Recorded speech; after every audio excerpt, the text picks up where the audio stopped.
नमस्कार। हमारे channel divine भक्ति में आपका स्वागत है। आइए आज हम आपको शिव जी की नई कथा सुनाते हैं। बहुत समय पहले की बात है। एक गरीब ब्राह्मण था। उसकी यहाँ कन्या का जन्म हुआ। वह कन्या बचपन से ही भगवान शिव की उपासना करती थी। वह रोज सुबह उठ के नहा धोकर भगवान शिव की पूजा अर्चना करने मंदिर जाती थी। जैसे जैसे वो कन्या बड़ी हो रही थी, ब्राह्मण को उसके विवाह की चिंता सताने लगी। एक दिन उनके गांव में एक संपन्न ब्राह्मण आए। वह अपने 4 बेटों में से 3 बेटों का विवाह कर चुके थे और अपने छोटे बेटे के लिए वह कोई लड़की ढूंढ रहे थे।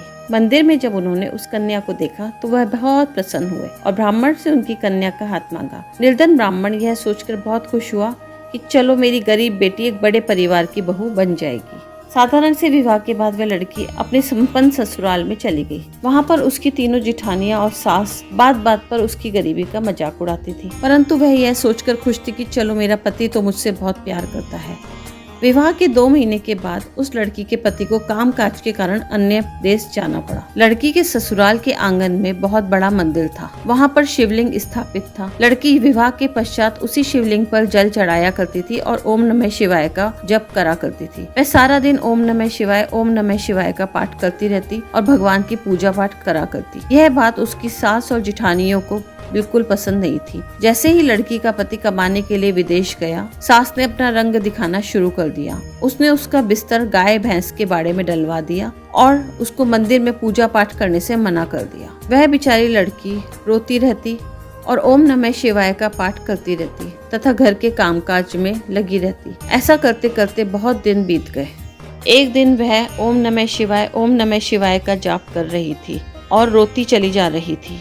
तभी माता पार्वती ने शिव जी से पूछा कि यह लड़की रोती जाती है और आपका जाप करती जाती है, आप इसका तो कुछ भला करिए।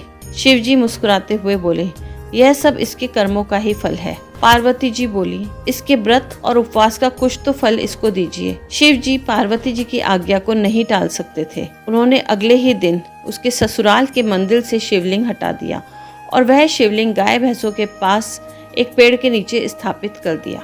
सुबह जब उस लड़की की सास और जिठानियां पूजा करने के लिए मंदिर गईं, तो शिवलिंग को वहां से गायब देखकर परेशान हो गई और चिल्लाते हुए बाहर आई। सारा गांव वहां एकत्रित हो गया और शिवलिंग ढूंढने लगा।